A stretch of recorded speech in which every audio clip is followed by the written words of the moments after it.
Мій Спаситель прекрасний, наш визволитель і друг, кров'ю святою омив нас, спас від страждання і мук. О, спас від страждання і мук.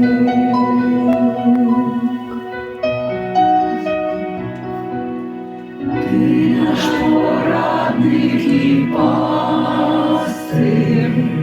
світло надії в пітьмі,